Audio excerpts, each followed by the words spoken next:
असं योग्य मी मासमीन रणसमुद्र माझ्यासोबत कोण लढतोय बघतोच मी. आणि बघितल्यानंतर तो बघतो आणि सगळे माझेच आहेत.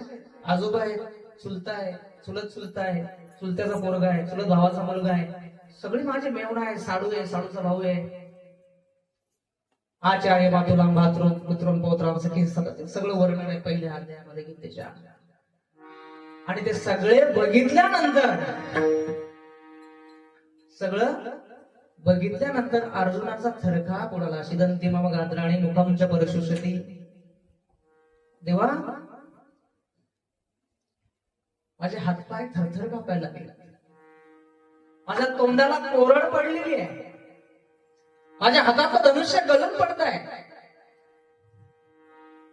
देव विचारतो, बावळट आहेस का तू? तू ज्या वेळेला मला म्हणालास मला बघू दे कोण आलं माझ्यासोबत लढायला, त्यावेळेस तुला माहित नव्हतं तुझ्या समोर कोण असणार आहे? माहित होतं. लढाई होऊ नये म्हणून भगवंत स्वतः शिष्टाई करायला गेले. शेवटी काहीच येत नाही, कमीत कमी 5 गाव तरी आम्हाला द्या बाबा.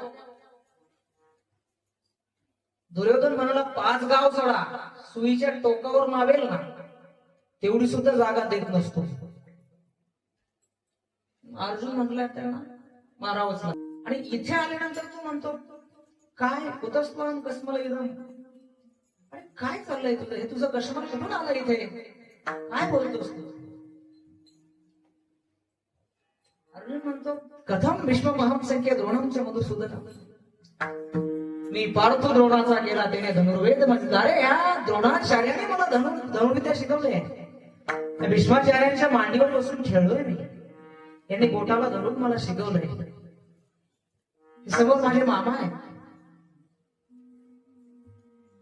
कसं त्यांना मारू, कसं मारू त्यांना? आणि मला कळत नाही, समजा मारलंय ते जिंकेल किंवा मी जिंकेल हे मला कळत नाही. काय करू देवा? मी तुझा शिष्य झालो, मी तुझा शिष्यस्तेहम शादिमां त्वां प्रपन्नम. कार्पण्य दोष बहत स्वभाव पृच्छामि त्वां धर्म सम्मूढचेता.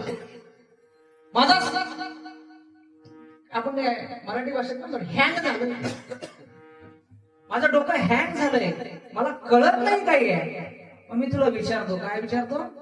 शिष्यस्तेहम, मी तुझा शिष्य आहे, मला तू आता गायडन्स कर. अभंगाचं पहिलं चरण. माझ्या विठोबा